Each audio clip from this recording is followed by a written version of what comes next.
So the intention was, just to recap, the intention is that as sort of a citizen science project, we're going to actually try to find a new species so we can just go through the whole process from collection through to formal scientific description. And we want to trying to demonstrate that actually citizens can be involved in part or all or some of that process, as opposed to professional mycologists, because basically it's professional mycologists. The 5 million estimated fungi on this planet, of which we only know 150,000, so the 4.85 million undiscovered fungi are never going to be discovered unless we get some greater involvement and also some quicker way of publishing new taxa. So the aim of this then project is that I mean, it's got to be your project, your ownership, so you will be isolating and collecting these fungi and they will be yours. Except you can take it up with whoever owns the land around here, who actually owns the cultures, but for all intents and purposes, these are your fungi. And so today's exercise is it's Microbiology 101. I'll take you through that, but you will be doing it. It's your project. There's plates, agar plates, and there's little alcohol bottles and water bottles, and we'll go through the process of isolating fungi. So at the end of today, just so to cut to the chase, at the end of today, you'll each be returning to me a number of plates like this, which I will take away today to incubate back at my laboratory. So you will do all the collecting, and Sandra has a particular fancy about a particular fig tree, so that will be our substrate: leaf, stem, bark, soil, roots, anything associated with it, maybe even an insect crawling over it, who knows. Be as creative as you like. So Sandra's nominating a substrate, and then we'll go through the sort of basic microbiology. Just, are there any microbiologists here? I can. Oh, okay. Oh, hi, you are. Okay. Well, that's a problem. I'll have to be doubly careful and not take too many shortcuts. Okay. Keep it modest. Yeah. Actually, there is. Yeah. Okay. So that's the plan. So without too much talking, which I will do forever otherwise. So I'll take away the plates, and then. So I thought, just so you guys get some feedback, the plates should be ready to re-isolate the fungi in about 3 or 4 days' time.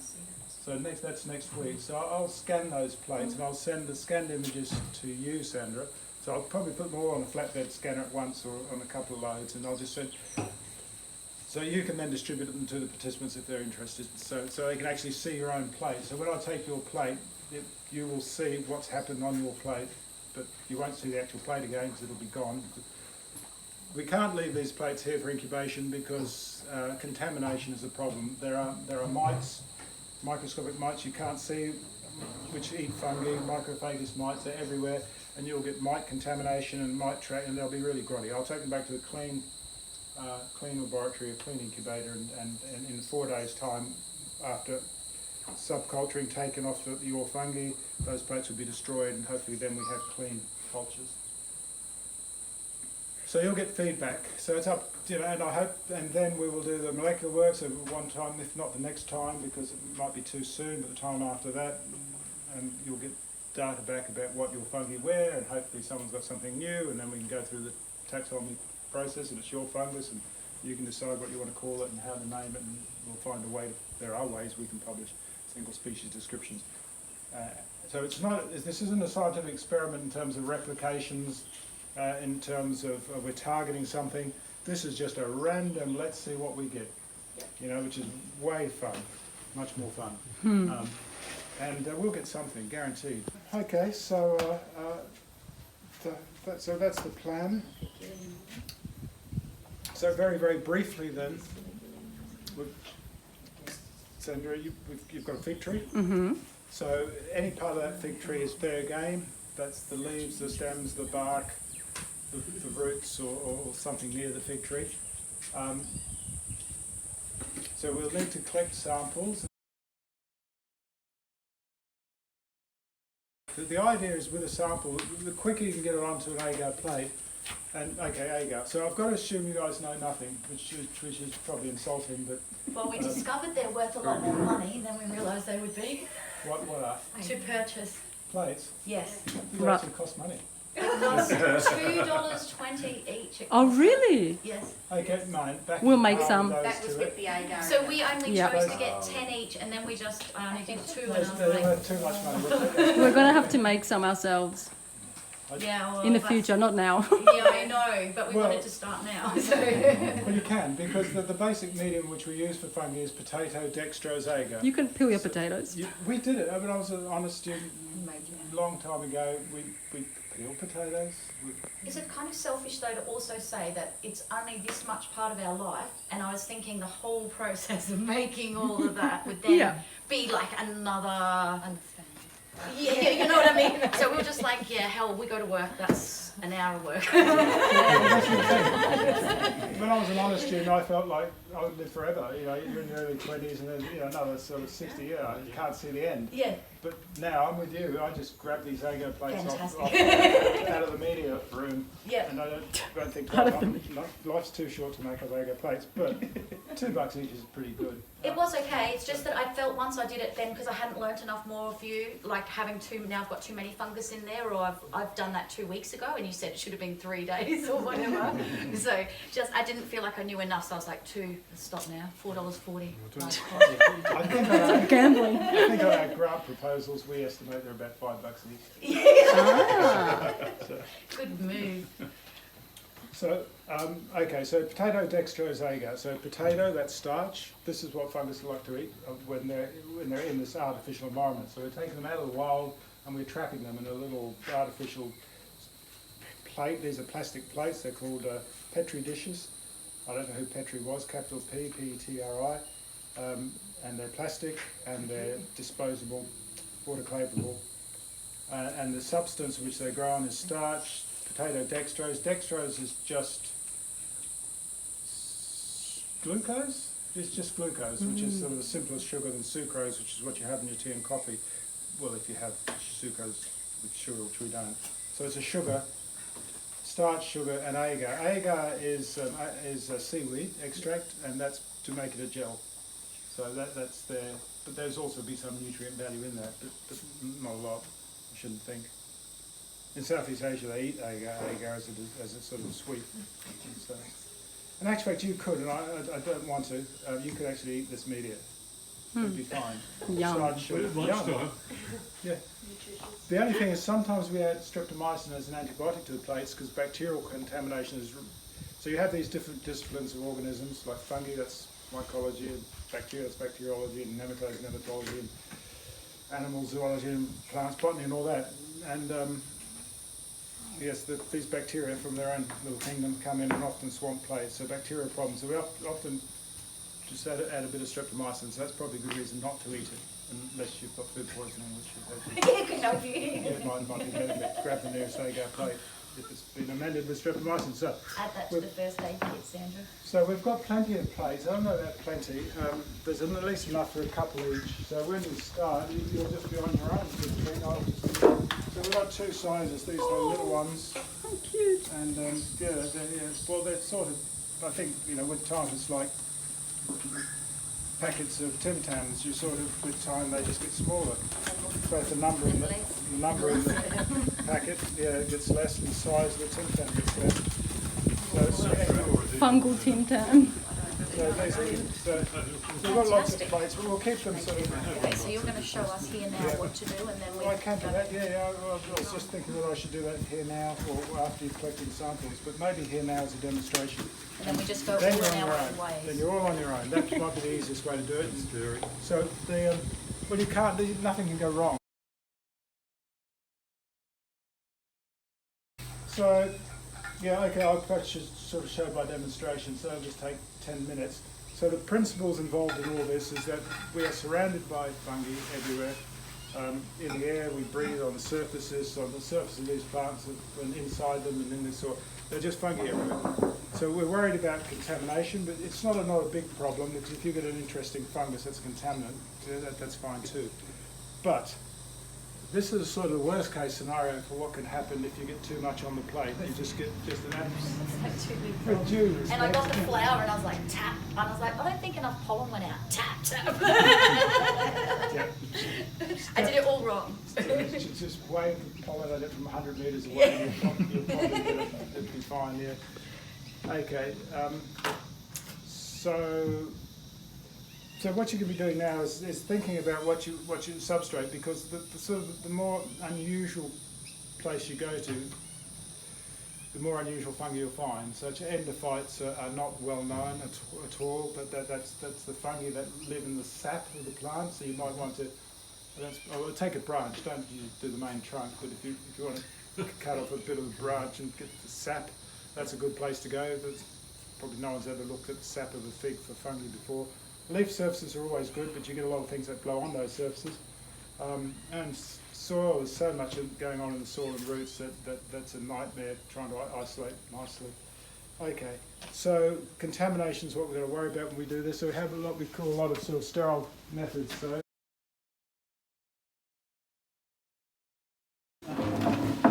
this is all taken from my kitchen, so it's the sort of stuff you can do yourself, I guess.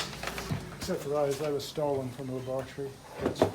So sterilising, we use basically methylated spirits, which is it methanol or ethanol? Methanol, I suppose, methylated spirits. Yeah, well, it's a sterile, that'll do for sterilising things. We need sterile water, so I boiled some up, but I also bought some distilled water, which by definition, I assume by definition, if it's distilled, it's been boiled. So I'm not sure it's going to be sterile, but it'll be close enough to. Some plastic bags. The main contaminant in this whole process, and whether you're doing it here or in a laboratory, the main problem is that we have fungi growing all over us, and the most common fungus growing on humans is something called Malassezia. And Malassezia is what causes dandruff. And invariably, when they're isolates, come back as Malassezia, because it means they've been handled really badly, because the specimens, the leaves have been handled, and so if there's a lot of human involvement in this, you're going to get a lot of Malassezia, dandruff fungus. So we've all got it, but it doesn't mean you've got dandruff. It's just dandruff is when your immune system doesn't work, or I'm making this bit up, but you have to have some other issues, some other stress to allow the Malassezia. But we're all covered in fungi everywhere, particularly Malassezia. So if we get the results back from your plates that the isolates are Malassezia, then you'd probably attribute that to bad technique rather than just bad luck, but it might be bad luck and you'll be blamed with bad technique anyway, so you're not going to win. So plastic bags to bring samples back, which means, so when you collect the sample, you sort of don't really want to handle it, right? So you've got to work out a way to sort of try to avoid handling it. If you're interested in the leaf blade, handle the leaf from the petiole perhaps. Otherwise, this is a sort of dissecting kit, so lots of pointy and sharp instruments, so a pair of forceps for handling samples is good. It's taking it to the extreme a little bit. I mean, we're not operating here, we're just, Open heart surgery. Yeah, right, that's right. Well, that's the ultimate place you want sterile technique. Yeah. You don't want contaminants. So bits of paper to wash surfaces, and then probably the way to sterilise things actually is this thing is really useful. You could use a candle, but these little metho burners. So we sterilise things, implements by flame, rather than just wiping an alcohol. Flame is definitely the best way. So. One of the Google sites, YouTube sites, says get a shot glass and put alcohol in it and you'll light it up. Yeah, but how long is that going to stay empty? I was thinking, oh God, you must feel rich, one shot at a time. And then drink it when it cools cheaper down. by a Bunsen burner. You've got no chance of getting the flame to that, it'll be empty all the time. Okay, so, I can see, where am I?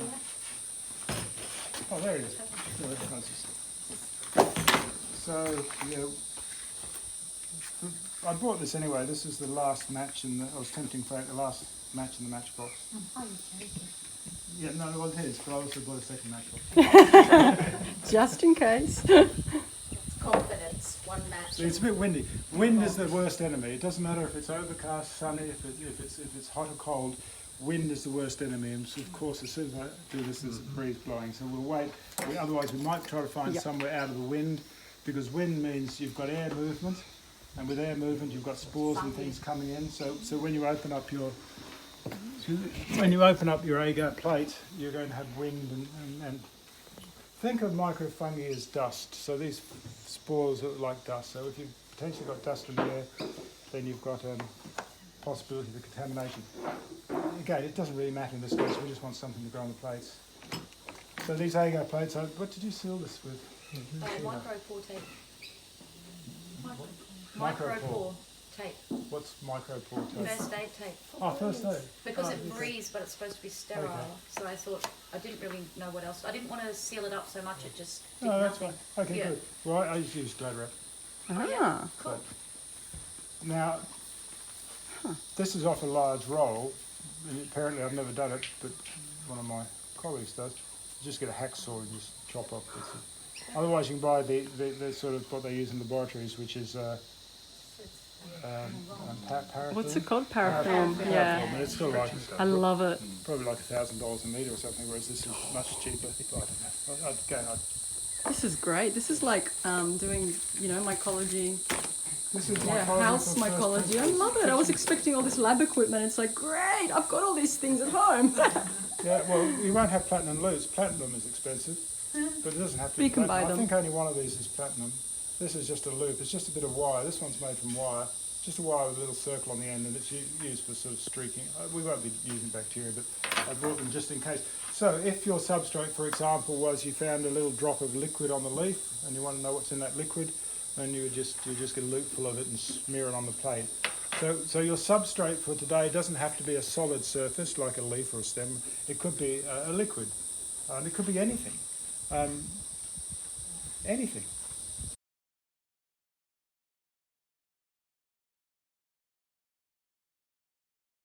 I brought you a mushroom if you want.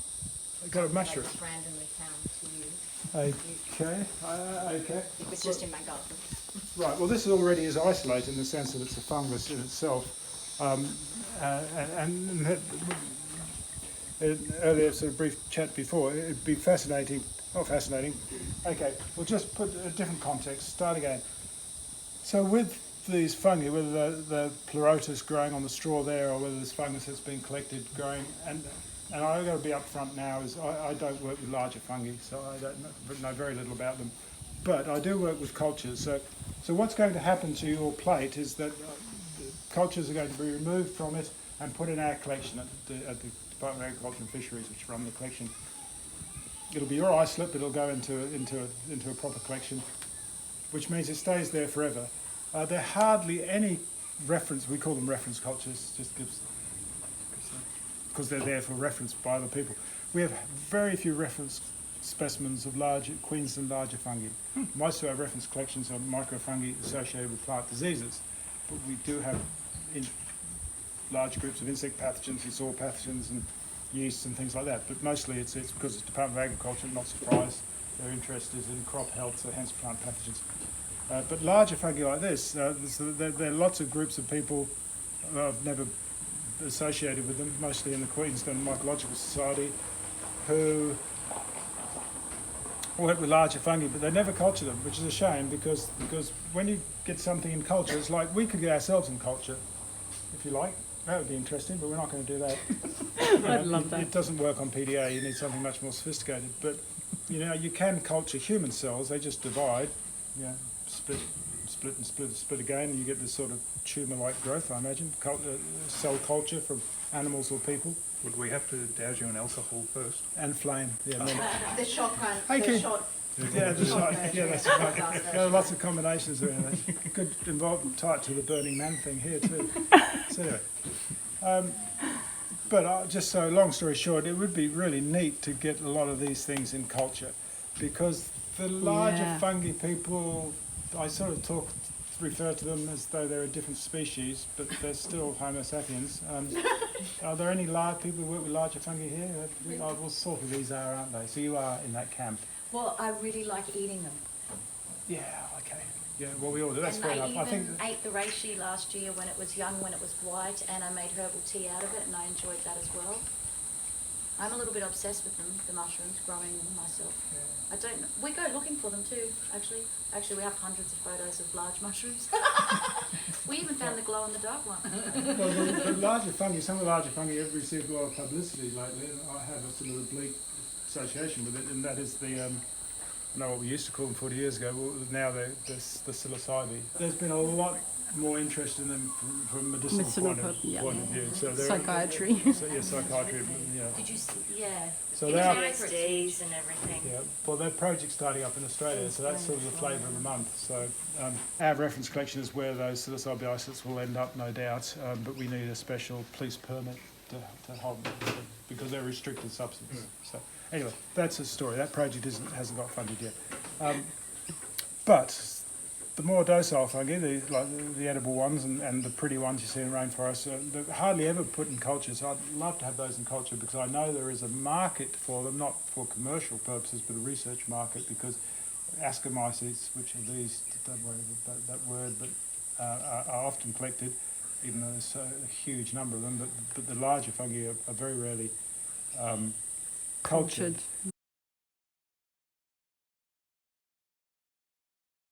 So if they're not cultured, it means you can't get the DNA. So the thing about getting DNA, so this is ultimately, all this is going to come back to the DNA in the cells in the pure culture. So if you have a pure culture, you're assuming every cell on that agar plate is the same, which means the DNA is the same, and it's easy to extract large quantities of DNA. And even if you read the newspapers about COVID, DNA it's all about the DNA.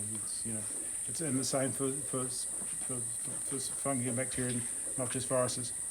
But it would be neat to have get hands on some more of these larger fungi. So my interest is from that point of view, not so much larger Well, if fungi. you show us how to do it, we'll spend hours doing that. Yeah, well, okay. Well, it's easy. It's basically just I will show you, but I mean, it's just a matter of taking the smallest possible part of pure mycelium that you can and stick it on. And the smallest possible part is sort of maybe a hundredth of a millimetre cube, just a Like pinhead. a biopsy thing, but smaller. Just the smallest that you can visibly see, and just inoculate a plate. So in a sense, they tell us in the homegrown stuff to use the stem butt to try and grow our own mycelium on. So if we were to take it from inside the stem butt, there's a better chance, or I don't know the answer to that. we can try. So another way of doing it, which you think you tried, was to use the gills and the spores and let them. But you're going to, the surface you can't. Yeah, the surface is going to be contaminated. And you're going to get a lot of fascinating fungi, but you won't necessarily. Bacillium mycetes, when they're in culture, I mean, if you want to know what Bacillium mycetes look like in culture, then just look at this, because this is a Bacillium mycete in culture. So they grow quite fast and they're white and sort of vigorous. So once you see something like that on your plate, you've got it. We can do that. We can have lots But they're of fast fungus. growing, so they'll grow quickly. So and look. So we should make a sterile box up for that? No. Won't matter? No. I mean, no. We're going to do all this. You just need to keep out of the breeze. All of this. You don't need sterile boxes. See, they have these crazy things in laboratories called laminar flow. It's a laminar flow. So expensive. Well, it's not so expensive. It's so ridiculous. Because just think about it. The whole thing with the laminar flow is that it's sucking in. Well, they work different ways, biohazard and laminar flow. So laminar flow is they suck in air at the top, and they sterilise that air, and then they blow it back out at you. So you're working in a windy environment. You can actually feel the sort of the hair flying back, like Titanic sort of style. So it's a wrong thing. You don't need, laminar flows are bad. I mean, they're not good technique. I guess they're convenient in clean laboratories, they work, but it's against the fundamental principle, which is you want still air. So our lab, believe it or not, one of the labs I work in, I can sit there at this bench, not too dissimilar to this, working away, and I can feel the air conditioner blowing on the back of my head. And a number of times I've tried to find where the master switch for the air conditioner is to switch it off. So you want still air. Still air is all you need. Some of the most difficult to isolate fungi, particularly some of the insect pathogens, have been isolated in hotel rooms in the evening where you can switch everything off and you can get still air. And if you've got still air, you just make sure the surface of the bench is clean, all your equipment is clean, and away you go. And you'll never get any contamination. So, don't believe that you need a laminar flow. Except, so we'd be fine here, except it's a bit windy, but if we can find a space somewhere, except the wind has dropped a bit, so I think we're going to be neat. Okay, let's cutting to the chase, enough talking. Right, so we've got the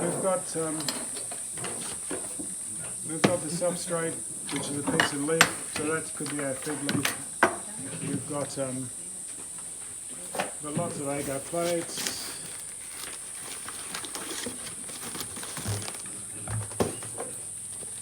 These are half PDA. Sharon made them. That's what the label tells me. But I'd sort of suggest you use the larger plate to start with, but I've already done the wrong thing already, so I'll just slow down a little bit. So the first thing is to make sure your work area is clean. Do you want some of this product? Yes, please. So cleanliness is next to good health. As Jenny just would say, cleanliness is next to high fidelity. So we've got a lot of choices with this leaf. One of my favourite methods is called the spore fall method, and that leaf is covered in yeasts, and the yeasts that live on leaves, a large number of them actually forcibly shoot out their spores. There is a boundary layer of that leaf, that sort of things on that leaf have to sort of penetrate this sort of layer of still air before they can get out into the sort of winds of the world. And that's why these yeasts that live on these leaves shoot their spores out. And just about every time we find one, it's a new species. But and the way that we would isolate those is basically. I was wondering. And then just. And just leave it. Leave that for a couple of hours. So that's it. Right, that's And excellent. then just take the leaf. But you probably, if you had 4 or But 5. won't that be a lot of fungus coming out of that? Because that's don't Well, if didn't you it's say still- it like no. does a leaf imprint? Yes, but they've got to, the spores have to sort of grow and be shot out. So they're essentially they bud, and then there's a mechanism That projects it out into the drop world. expulsion that shoots it through that boundary layer. So strictly, if you're not shaking that around, there's not a lot that's actually going to happen. Okay. As long as, except there might be mites and things. That's a huge leaf. Normally, you'd sort of probably just take a centimetre strip of leaf. That's a big leaf. So, there's probably livestock on there in the way of mites, and they're probably crawling around. And does it matter what's upper or No, under? it depends where you want. You'll get much more on the lower surface than the upper surface, but they're still substrates. So this is probably not a good way of doing it. But I'm just saying. Harry tells us. Yeah, exactly. Yeah. I'd never do this. Except for today. This is how not. Just taking notes. This is how not to do it. Do not do this. Oh, I love this. I was improvising and I realised Don't do but this. it'll work. I mean, you can leave. Let's stop there. I'll take that page out. Let's In do it actual again. fact, see, the thing is, because you do get mites on leaves, that if you did 10 of these, then half of them might not work because of the mites. So if you're only going to do one, you've sort of got like a 50-50 whether it's going to work. But no, it's fine. So, and then you just remove the leaf and put the lid back on, and that's it. And then, Over what time frame? Yeah, what was the... oh, it could be anything from the time frame we just used through to an hour or two. Because it's still air, so that's enough. So that's the spore fall method. So actually, it's one of my favourite methods because it always gives you interesting stuff. And you'll get something or you won't, which is basically what's going to happen all the time. So why would you say not to use that method? It was too large what you did. well, the leaf was too large. So really, Could you cut the leaf? you Like a could, centimetre yeah, strip or what? yeah. Okay, thinking about it, I would have done this now. Oh, cool. dissecting. But I would have done, but obviously I miscalculated because it's not quite going to make it, is it? I was hoping to get the diameter of the plate. So maybe I would have done this. Yeah, that would have been better. Okay. That would have been better, much better. I've never covered a whole plate before. But I'll do that and leave it for an hour or two, and yeah, you'll get stuff. And that'll be interesting. Okay, cool. So I guess for today, because you're not going to wait for hour. Well, if you two. did it now, it'd be at least an hour before I'm out of here. So Okay. it's, whatever you do, you don't even have to. Choose your favourite. You can't do anything wrong. And At so- the end of the day, there'll be stuff growing on the plates that I take back. But it'd be when we have a look at that and see if there's anything interesting there. And I say interesting in something that isn't common and widespread as a contaminant. Something like, oh, we haven't seen that before. Then it'll be important as to know what you did. So I mean. So we should keep Well- notes of what each of us does, basically. Yes. Just for us, Field for our notes. experiment. It's like if you collect anything, some field notes. Yeah. I mean, what if it was me? Well, the guts of insects are probably the most unexplored.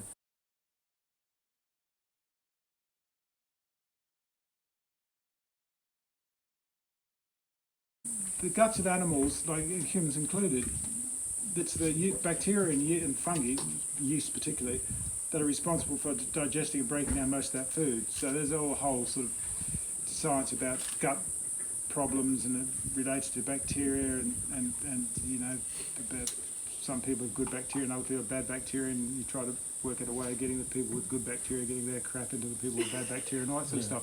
So there's a whole sort of science, but it does come down to my interest is in the taxonomy of those fungi in anywhere. So guts are going to give you something interesting, and animals have been fairly well studied, humans in particular, but insects haven't been. So wood-boring insects, and I think I might have mentioned this last time, a student, their project was to look at what was in the guts of the wood-boring insects, because it was the yeasts in their guts that were breaking down the wood, cellulolytic enzymes and the like, that are allowing the insects to live, because it's this long millions of years of coevolution with all sort of life on this planet. And so we've worked out all these sort of, if anything's still alive at this point in time, it's had several sort of million, if not, well, million, at least hundreds of millions, probably years to sort of work out what, the pattern that works. So insect guts would be fascinating, always are. They all, and the rare, I've only ever once, except that student, it was the only time, but it's known. They're known to be a place where no one's been before, sort of like Star Trek. If we did come across some the insect that's been eaten by fungus or whatever, yeah. and so would it be good to do them just 3 or 4 days before that we're due to come back here, or Oh, well, if you want to, yeah, absolutely. and then we can turn up and give them to you and you will take them again. Independent of this group, Yeah. is that we, with our reference collection at Department of Agriculture and Fisheries, we will accept at no charge any specimens provided to us in that reference collection, and then if you say, I don't want them made available to anyone else, then we'll not make them available. Or if you say you don't care if they're made available, then we will make them available. Not for commercialisation though, never for commercialisation, because then you have documents that have to be signed, but for research. So you can do that at any stage.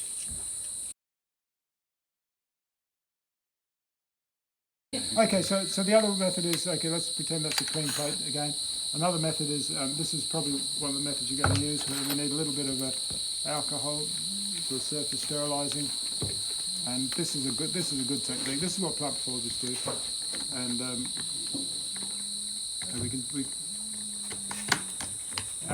alcohol is, so here's our sample. This is a piece of leaf we're interested in. Say it's got a leaf spot. Leaf spots are always good because you get plant pathogenic fungi. So essentially just smear that leaf. We'd use 70% water, please. Just to distill. So, thank you. So we would normally use 70%. I used 100% then, so that wasn't good. But we'd normally make just 70%. Whoops, there we go. That'll do.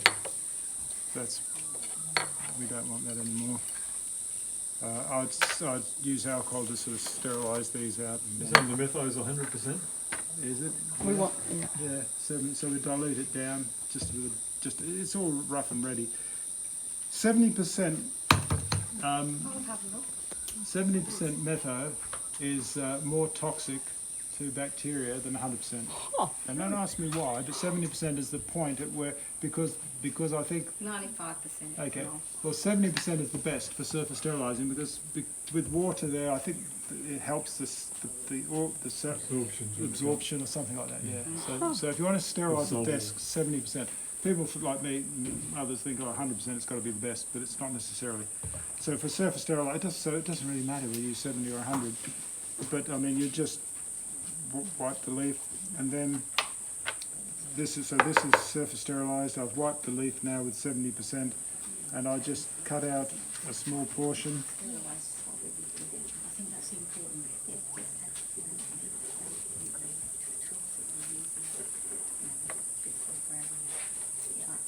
So that's about the size you'd use. It's about 2 millimetres square, and plonk it on the plate. And then fungi will start growing out. There'll be more than one fungus will grow out. But if you did enough of these, the fungus that dominates is usually the one you want. So if it's a leaf spot, so with the leaf spot, if that's the leaf spot, you cut out around the edge of the margin because that's the fungus that's the primary cause is often found near the edge of the margin of the lesion. Whereas in the middle, you've got all the secondary things coming back in. So, if you want to interested in leaf spots, then just surface sterilise with this and wipe this top and bottom surface and use a clean surface and cut a little bit out and plonk it in there. So we've got a piece of leaf there. We've sterilised it with 70%. We've cut a bit out and we've popped it in the middle plate. If you use a larger plate, you might want to cut out a couple of pieces.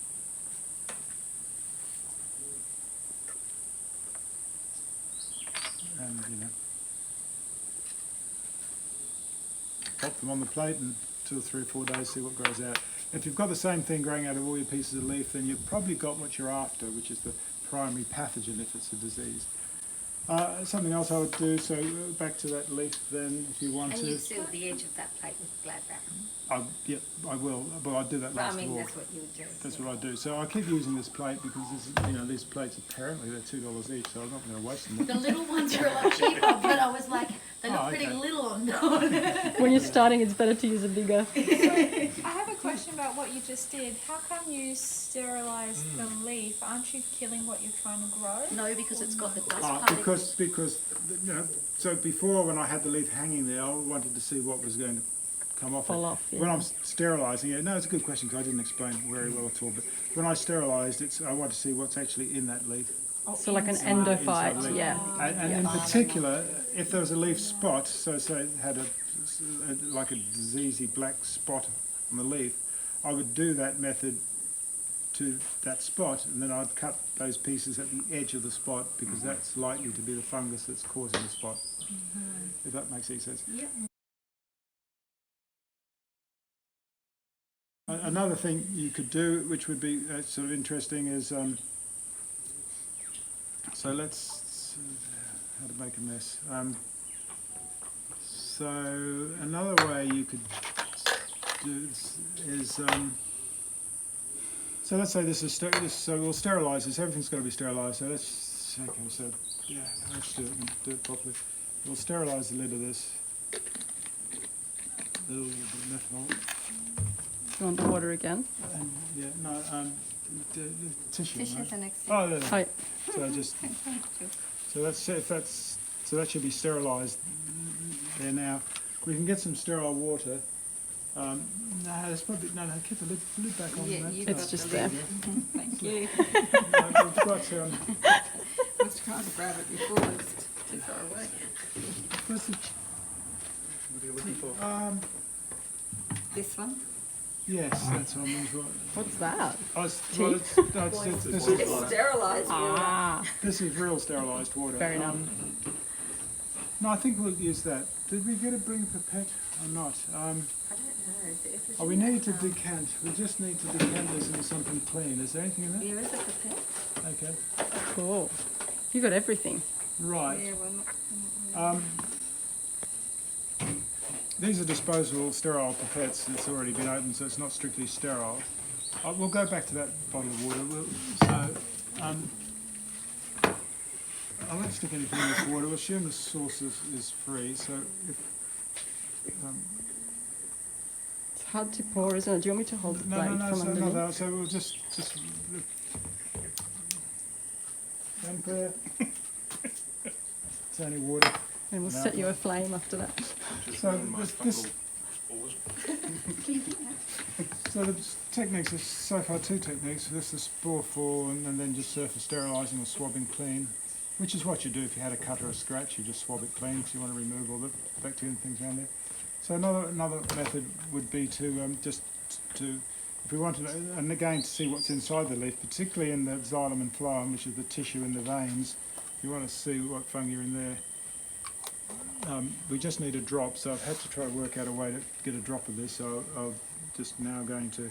I didn't want to stick this pipette in there, so I'll just put a drop of water. So we'll keep that as clean as possible. So there's a drop of water there. I would. We'll decant this out because this is. Yeah, this is alcohol anyway, so I'm not too worried about it. But we'll decant it out so you guys have got something easy to work with in this bottle. So if this was the leaf piece we were interested again, we might surface sterilise it, and then we can just use the maceration technique. But we can cut a piece of leaf. But I'd be thinking of something else now. I mean, this doesn't have to be leaf tissue. You could do what I'm doing now. You could do it with a piece of the bark, or particularly with one of the veins. You do it with anything, but so what we do is essentially, if there are fungi there, we're just going to macerate this, just cup it, press it, squash it, just macerate it, so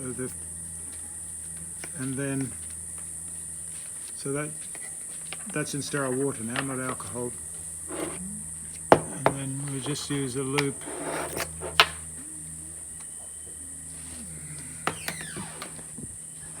I have a cigarette lighter. Oh, there it is. Thanks, it's out of my side of view. Actually, that's good. Cigarette lighter would be good, so it's sick. Yeah, That's boom. the most fun part. Well, this is just. Yeah, so, It's burning. Is it on? Yes, it's going. Wow. so if we've got to decant this, but if we. Okay, let's decant some into.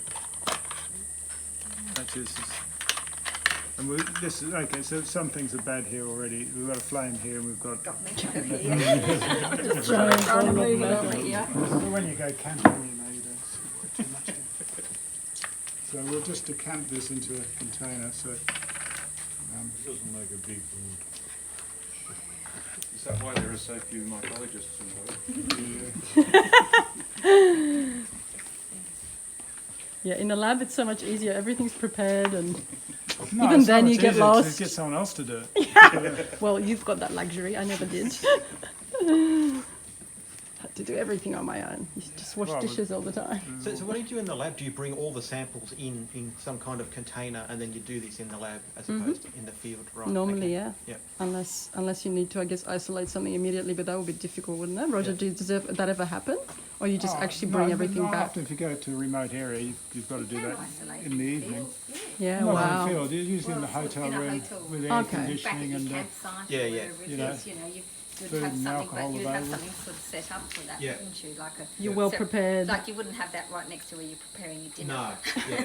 You just have a separate little table that's sort of Toothbrush, organised for you, Getting for your, friendly. for your So when it comes Exciting to find. sterilising tools, flaming is the way to do it. So you just dip this in alcohol and you just pass it through the flame, and that'll sterilise it. So you don't actually heat that. That's just flaming technique. And the second technique with this loop, you do bring it to red hot, which I did before, and that'll sterilise it.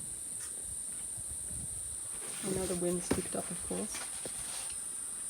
Anyway, so here we are.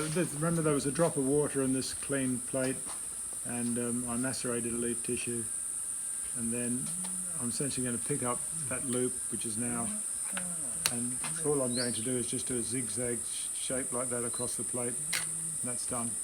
So that's the second method. So you could do that with whatever you put in there should be no bigger than the head of a pin.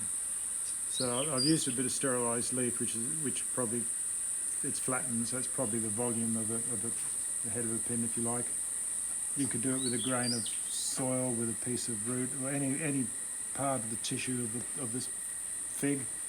You can do it with a bit of flour, a bit of whatever, but keep a note of what you've chosen to do. So I think those three methods are all we need to look at. So we've got the spore fall method, which is probably the trickiest of them all, in that we're only here for a short time. We're not sure if it's going to be long enough for anything to happen. So if we do it if you want to, and there are no rules here, you can do whatever you like. So the two methods that are probably the best two are just the 70% alcohol wipe of the leaf, cut out a small piece of tissue, park it on a plate. And the other method is heat up your loop, and once you've worked out how to get a drop of water, sterilised water onto a clean surface, then macerate some.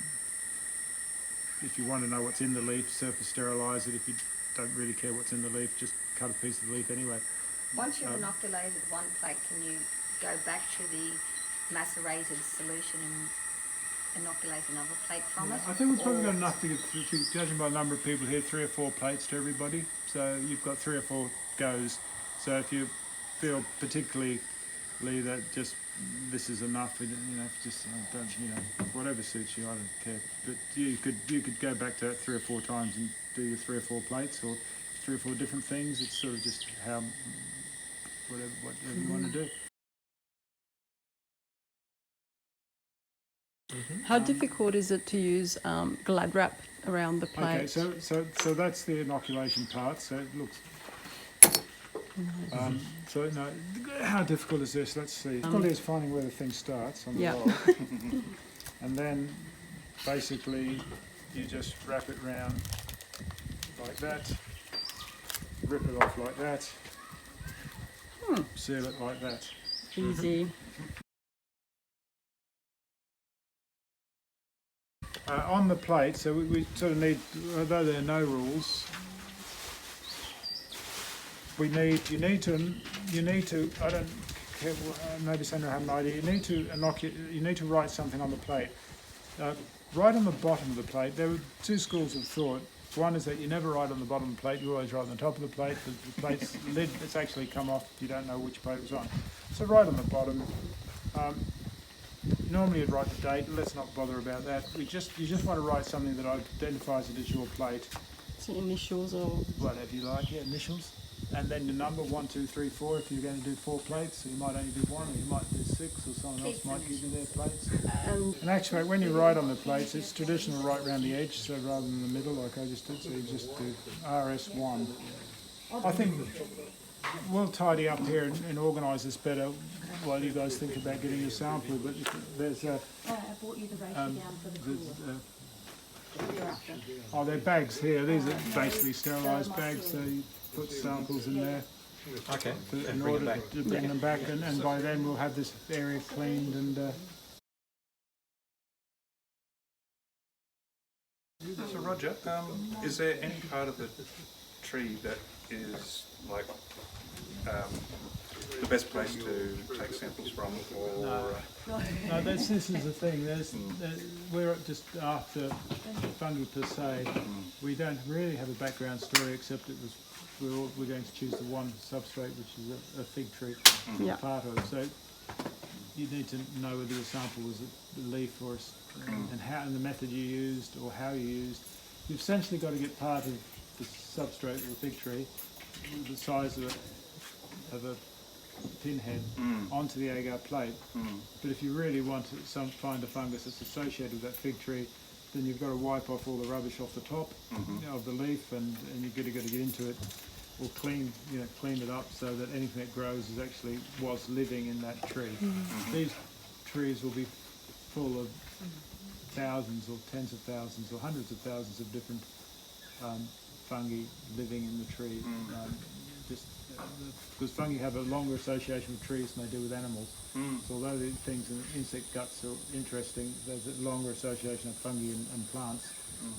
Everything, not just mycorrhiza, which sort of is the classical sort of beneficial fungus, and not just plant pathogens, which is the sort of one of most sort of economic and agricultural interest. You know, So the fungi everywhere. So I mean, we know so few that at the end of this exercise we'll have a bunch of yeah. cultures and we'll just see what they are. Yeah. So if we were looking for a picture of the fungal life on a tree, would it be an advantage to take, so, leaf samples, branch samples, sap Yeah. samples, trunk But and you root? couldn't. I mean, you could logistically. You can't because there's just so much, and it depends. If we were to do the same thing I've just done here 1,000 times, we'd probably end Get up a with different 1,000 result. different things. So there is what's called next generation sequencing, which just sucks out all of the DNA in your sample and basically tells you what's there. So, but the problem with that is simply there's no specimen. And if you don't have a specimen, you can't apply a name, or you can't give it a name, because the rules of botany, which are the same as the rules of mycology, because it's the international code of nomenclature for algae, fungi and plants, we have the same code as you need a specimen, an actual tangible specimen. So the next generation sequencing, which means you take out all the DNA and you have a look at it and you see, oh, there's lots of different bacteria and 50 different types of bacteria and 5,000 different types of fungi. But there are no specimens, it's just sucking DNA out of a sample. So what we're working with is what we call pure cultures, a single culture. And there's so many that, so your original suggestion is it's just too, you could design a statistically valid project where you take 50 replicates of, you know, from one, you know, but we're not doing that. And that's It's just a soup. It's just it's a soup. So we just want to get one of the peas out of that soup and identify it, and if it's pea and ham soup. But, and so our interest is that there's no backstory to this except we've got it from a fig tree. So it's a random sample. It's just random. It's just our interest is knowing what that fungus is. And all we'll be able to say, well, we know on what's the date today?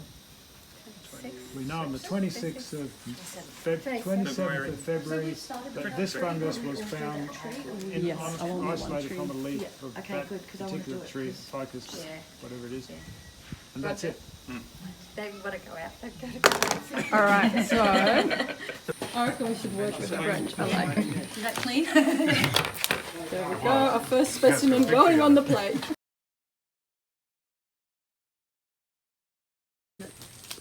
What did you sample? Oh, that leaf there. Cool. And you took a pic of it, eh? Yep. Great. We've got a GPS marker for that one. Janine, what are you going to sample? I'm going to try around whatever's hitting or attacking that leaf. Cool. Ah, so like a little sort of a pathogen kind of fungi to isolate. Awesome. Yeah. Yay. Have you got one like this found, or what have you found? Oh no, I wonder if the bark would be something to do as well. maybe I'll Like some of it is shedding, like, Interesting. and I wonder whether there'll be like lichens, whether there would be isolating like lichens in that case. And I'd want to do a root, but I have no idea how to get to the root of the roots. Because I wonder if they mycorrhize all the roots. I wonder if we could dig some out. this stuff. Like a dead one. Yeah. Ooh, what's this? Well, that's what I was There's wondering. something really interesting on this. Look at that. Don't know what it is, but... Oh, look, there's like another disease kind of a thing here. Yeah, that's one. A different type. Looks like there's some fungus here. Oh. With the ants. What is it? What do you think it is? There seems to be ants and then there's scale and there seems to be a fungus growing on it.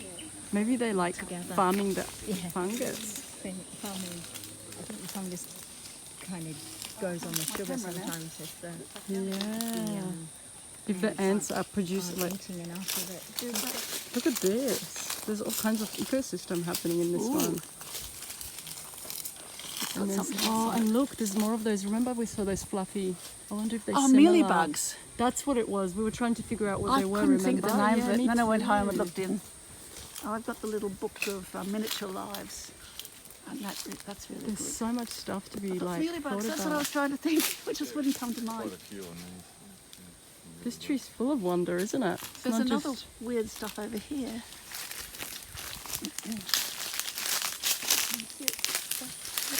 Oh yeah. See, Roger is interested in like diseases and Do you stuff, think so I that's a wonder sort whether of disease? I don't know. Could just be damage or it could be insect. But it's got stuff on No it, idea. something happening. True. We'll pick a leaf and give it to him and see what he thinks. Yeah. I guess we can ask for his professional opinion. Get my camera and take a picture. There's too much going on.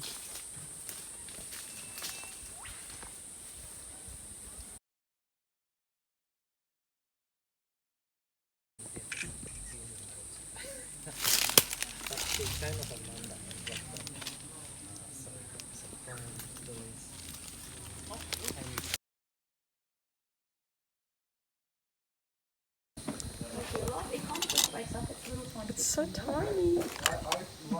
Wow.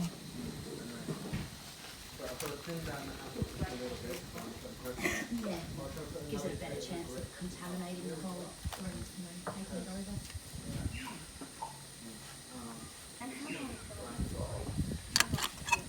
What's the advantage of it being tiny, that like little pin drop? Just less chance of picking up something else. Ah, okay. 2 weeks ago I started. I mean, if it's viable and it's the real deal, it'll grow. I try and do a bag a week, That's great. but that's a lot of mushrooms. Like I end up having to give them away. It's obviously vigorous, so I should hope it will grow out over the plate pretty quickly. Whoops, sorry. I really like them. I just like them fried in butter. Yeah. These, especially these oyster ones, they seem to be really Bit of a large size. what we're used to. See if in a day or two something's growing from this, then Inoculated heaps of logs. I'll subculture it The off. shiitake. Yeah. Perfect.